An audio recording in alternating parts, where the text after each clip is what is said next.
Здравейте и добре дошли в моя канал. Днес ще си поговорим за влиянието на социалните мрежи и за живота на Тимати Шаламе. Детството на Тимати е повлияно от неговата креативна семейна среда и ранното му увлечение по изкуствата. Роден е на 27 декември 1995 г. в Ню Йорк. Тимати израства в артистично семейство. Майка му Никол е бивша танцорка на Бродуей и агент по недвижими имоти, а баща му Марк е редактор и работи във френското правителство на УНИЦЕФ. Неговата по-голяма сестра Паулин също е актриса и писателка. Той израства, говорейки френски с баща си и английски с майка си. Това му дава възможността да се свърже с културите на двете страни – Франция и САЩ. Още от малък Тимати проявява интерес към актьорството, музиката и танците. Споделя, че е бил много енергично и креативно дете. Като дете Тимати участва в театрални постановки и телевизионни реклами. Вижда актьорството като хоби, но по-късно разбира, че това е неговата страст. Той посещава престижната школа за музика и изкуство в Ню Йорк, където усъвършенства актьорските си умения. Там се заражда и неговият интерес към киното. Тимати описва себе си като мечтател, който винаги е искал да изразява емоциите си чрез изкуството. В интервюта споделя, че понякога се е чувствал различен и малко неразбран, което го е насърчило да търси бягство в изкуството. Детството му го подготвя за бъдещите успехи и му дава здрава основа в актьорското майсторство и креативността, които го изстрелват на върха на световната сцена. 26-годишният актьор, известен с уникалните си роли, направи провокативно изказване по време на пресконференцията на филмовия фестивал в Венеция. В него той засегна сложните предизвикателства, пред които са изправени младите хора в ерата на социалните мрежи. Изказването му бе по повод на премиерата на новият му филм Bones and All. Да бъдеш млад днес означава да бъдеш постоянно съден, каза Шаламе. Не мога да си представя какво е да растеш с натиска на социалните медии. За мен беше облегчение да изиграя герой, който се бори с вътрешни конфликти, без да има възможност да търси мястото си в TikTok, Instagram или Twitter. Шаламе също изрази загриженост за бъдещето. Трудно е да бъдеш жив в днешно време. Чувството за социален колапс е във въздуха. Надявам се този филм да бъде значим и да даде на хората повод за размисъл. Тимати не е единственият, който разглежда социалните мрежи като пречка за менталното здраве. Звездата на Спайдърмен "Няма път към дома" Том Холанд също наскоро обяви, че си взима почивка от социалните платформи, за да се погрижи за своята психика.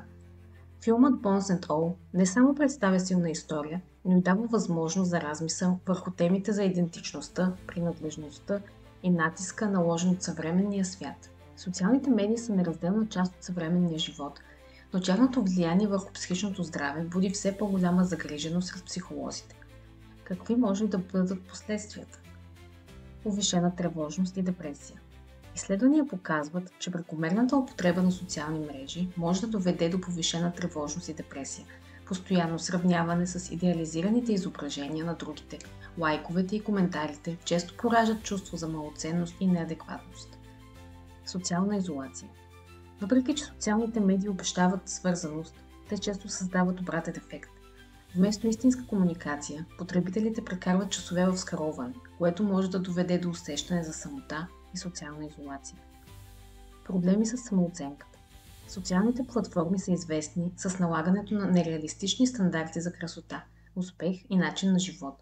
Това често подкопава самооценката, особено сред младите хора, които са най-податливи на външни влияния. Зависимост от социални мрежи.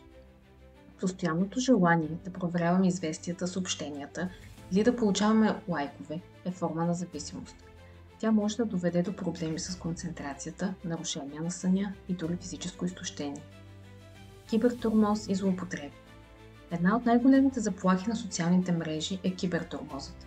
Анонимността, която платформите споделят, често позволява на хората да отправят обиди или заплахи, което може сериозно да навреди на психиката на потърпевшите. Какво препоръчват психолозите? Ограничаване на времето онлайн. Установяването на граници за използване на социалните мрежи може да помогне значително за намаляване на негативното им влияние. Фокус върху реалната връзка с хората. Замяната на виртуалната комуникация с истински разговор помага за изграждането на здрава и устойчива връзка, осъзнатост и критично мислене. Потребителите трябва да осъзнават, че много от публикациите в социалните мрежи не отразяват реалността, а са внимателно подбрани моменти. Търсене на помощ при нужда.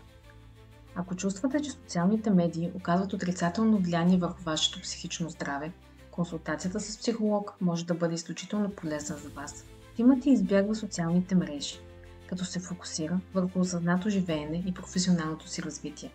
Той не разчита на платформите за валидиране или за изграждане на самоличност, а предпочита да изразява себе си чрез своето изкуство. Той намира баланс чрез фокус върху кариерата. Интензивният график на снимки и творчески проекти му позволява да се съсредоточи върху своите цели. Връзка с реалния свят. Той цени истинските взаимоотношения и реалният опит пред дигиталните взаимоотношения. Пример за младото поколение.